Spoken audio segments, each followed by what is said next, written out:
Hello everyone, इस video में हम कुछ कॉमन डाउट के ऊपर बात करने वाले हैं। तो मैं आपको बता दूं कि जिस भी राउंड में आपको कॉलेज मिलता है आपको उसी राउंड में फी पेड करना होगा। उसके बाद ही आप एडमिट या अपग्रेड कर सकते हैं। अगर आपको फर्स्ट राउंड में कॉलेज मिला है तो आपको फर्स्ट राउंड में ही 10,000 का फी पेड करना होगा। उसके बाद ही आप अपग्रेड कर पाएंगे या उस कॉलेज में जाकर एडमिशन ले पाएंगे। तो अपग्रेडेशन करने के बाद आपको सेकेंड राउंड में जो कॉलेज मिलता है उस कॉलेज में अगर आपको एडमिशन लेना रहेगा तो आप एडमिशन ले सकते हैं। और अगर आपको फर्दर राउंड के लिए अपग्रेड करना है तो आप अपग्रेड कर पाएंगे।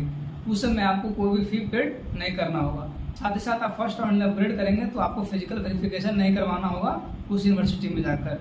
आप जब जिस भी यूनिवर्सिटी को कंफर्म करेंगे फर्स्ट राउंड में या सेकेंड राउंड में या थर्ड राउंड में या फोर्थ राउंड में, तब जाकर आपको फिजिकल वेरिफिकेशन करवाना होगा।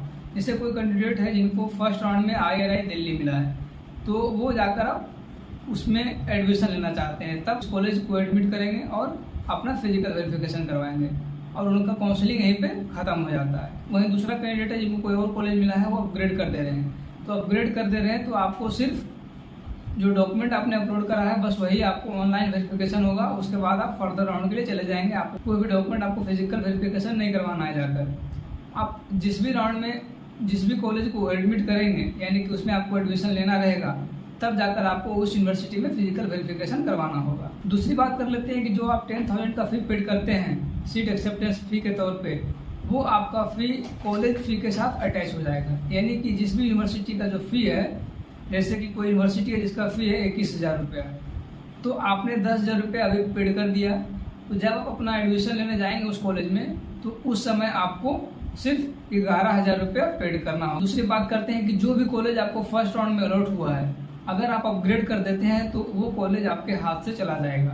यानी कि अगर आप सेकेंड राउंड के लिए जा रहे हैं, थर्ड राउंड के लिए जा रहे हैं और आपको जो फर्स्ट राउंड में या सेकेंड राउंड में कॉलेज अलॉट, अपग्रेड करने के बाद जो भी कॉलेज उस कॉलेज के ऊपर है वो कॉलेज आपको अलॉट होगा। अगर वाले कॉलेज अलॉट नहीं हुआ तो वापस से आपको वही कॉलेज अलॉट हो जाएगा।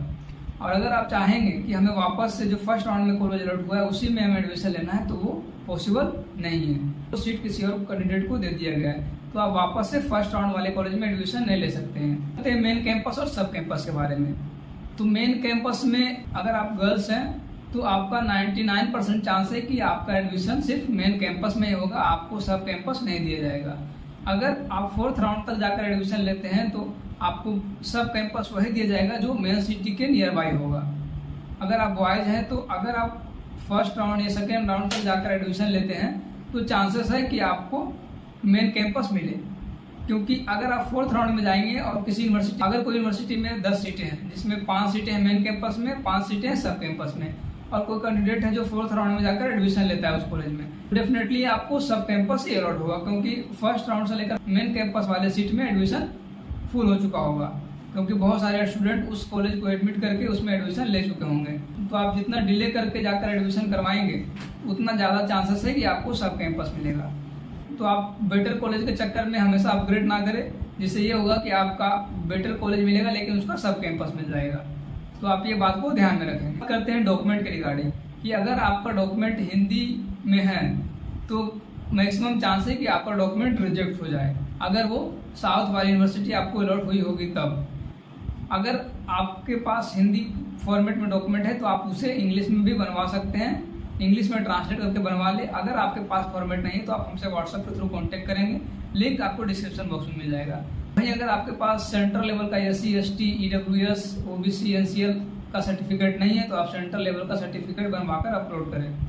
अगर आपके पास सर्टिफिकेट नहीं है तो आप मेरे से कांटेक्ट करेंगे, आपको हम उस सर्टिफिकेट की जगह एक डिक्लेरेशन फॉर्म दे देंगे। वो आपको 5 से 6 दिन का रिलैक्स मिल जाएगा और तब तक आप अपना सर्टिफिकेट बनवा लेंगे बिफोर फिजिकल वेरिफिकेशन के लिए। तो हम आगे बात कर लेते हैं कि आपने 10,000 का फी पेड कर दिया और अब आप चाह रहे हैं कि हमें इस कॉलेज में एडमिशन नहीं लेना है, हमें रिफंड चाहिए।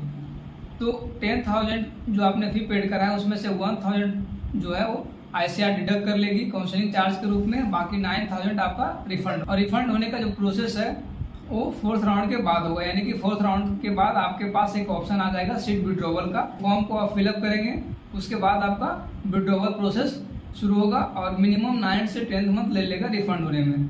अप्रोक्स 1 ईयर लग जाता है रिफंड होने में। तो आप जो 10,000 फी पेड कर रहे हो अपने अकाउंट या अपने फैमिली अकाउंट से ही करें, क्योंकि जिस भी अकाउंट से आप फी पेड करेंगे वही अकाउंट में वापस रिफंड आएगा। तो जो भी कॉलेज आपको फर्स्ट राउंड में अलॉट हुआ है जिस भी रैंक पे, आपको डिस्क्रिप्शन बॉक्स में as well as comment box में एक गूगल फॉर्म मिलेगा। आप उस फॉर्म को जरूर फिलअप करें ताकि हमें एक आइडिया मिल जाए कि फर्स्ट राउंड का कट ऑफ कितना गया है, किस रैंक पे कौन सा कॉलेज अलॉट हुई है। बाकी अगर आपको कुछ भी डाउट है कि हमें ये कॉलेज को लॉक करना है या अपग्रेड करना है, किसी यूनिवर्सिटी के रिगार्डिंग कंफ्यूजन है, तो आप डायरेक्टली आप व्हाट्सएप के थ्रू, टेलीग्राम के थ्रू कॉन्टेक्ट कर सकते हैं। दोनों का लिंक आपको डिस्क्रिप्शन बॉक्स में मिल जाएगा। तो तब तक के लिए इतना ही, मिलते हैं नेक्स्ट वीडियो में। Thank you.